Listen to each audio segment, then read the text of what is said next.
going on, everybody? It's your boy Leo Rydell here from Geekly Goods to talk about another episode of Tower of God. Our latest episode, episode 12, is the follow-up to episode 11, and guys, I am so excited to talk about this. But before we dive in, be sure to hit that subscribe button and follow us on social media, guys. Twitter, YouTube, Facebook, follow us all around, guys, and keep up with the latest in geek. So let's talk about this episode, everybody. Whew.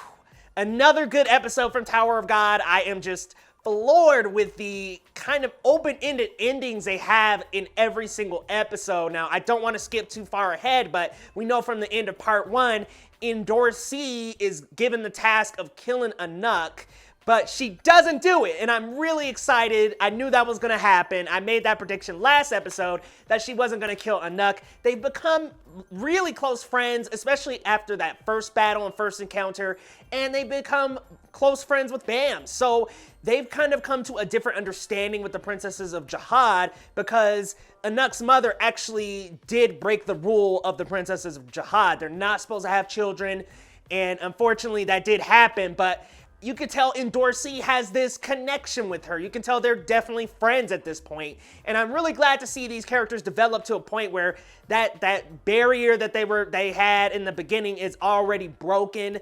So I love this episode. I love that part of this episode. We got to see the princess from the first episode who gave Bam his sword. Got to see her come back. I thought that was awesome. Like, she is extremely powerful. She's already climbed the tower, so I loved seeing her just crush this dude with horns. I know he's like some kind of guardian or guard for Jihad, but I don't know what he is. He got demolished pretty quickly by her, so that was awesome. Another part of the episode I really enjoyed was getting a little bit more about our character Cone. Now, he is my favorite character easily. I mean, I love how mysterious he is and how confident and kind of cocky he is. Like, he's just so sure of himself. And I'm glad we get a little piece of his past. A member of the clan actually encountered him in this episode, and I'm just so curious. He said he's not climbing the tower because of the woman that we saw in his visions or in his past. But he's actually, I'm like really curious as to what this member of the clan is doing, why Cone is actually climbing. I'm very interested to see more of that backstory come out.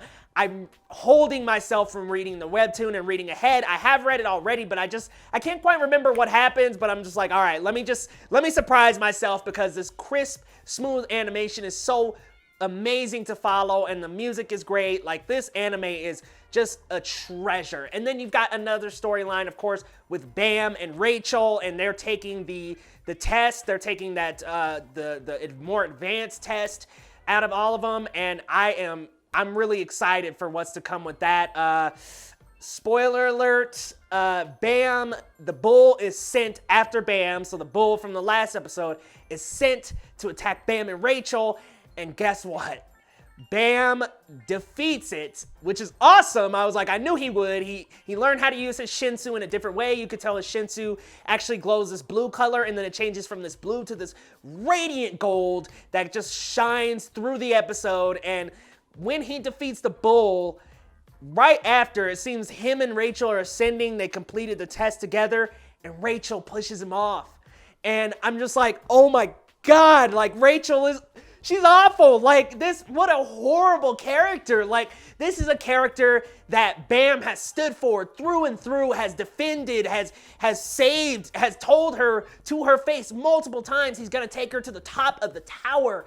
And she pushes him off of the ledge, and I'm just like, oh my God, these characters are they're so not one-dimensional. I mean, Rachel, she is somebody that we kind of are convinced is on Bam's side. Up until this point, we're kind of led to believe, okay, there's some kind of connection, like there's a connection between them that happened before the tower, and she's trying to help him, and they're finally back on the same track, but nope. She defies our expectations and pushes him right over the ledge. And this is what I love so much about Tower of God. They defy expectations in small ways. And there are a couple things they do that's pretty typical. Like I said, I had predicted Indorsi would not kill Anuk.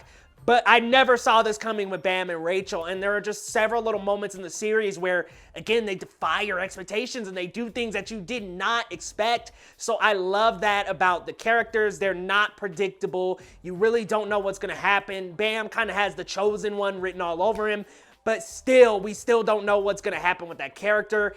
Things are just, man, moving and shaking in this series. I gotta say, so far, I am very much enjoying this anime. I think it is Crunchyroll's, I mean, this is what, one of Crunchyroll's first originals, and I am very happy with the production, the way it looks, the music, the feel. I'm extremely excited, and I know they've got God of High School coming up next, so that's going to be an amazing follow-up to Tower of God, and I think they're going to be going concurrently. Don't quote me on that, but I think they're going to be going concurrently, so I'm very excited to have two new Crunchyroll originals going on at the same time. And man, I gotta say, this story, the characters are great.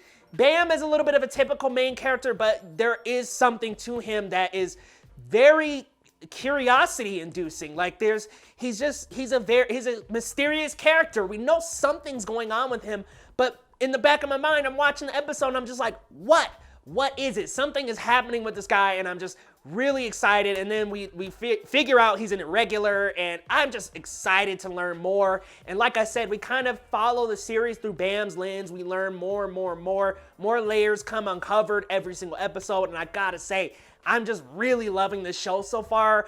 I was on Fire Force, and I'm kind of about that one right now, but man, Tower of God has my full undivided attention. I'm loving it. Guys, let me know your thoughts down in the comments and what your predictions are for the next episode, because I don't think Bam is gonna fail the test, but I think we're finally gonna figure out Rachel's a bit of a traitor. So I'm curious to see what's gonna happen next episode. Let me know your thoughts, and we will see you next time on Geekly Goods, y'all.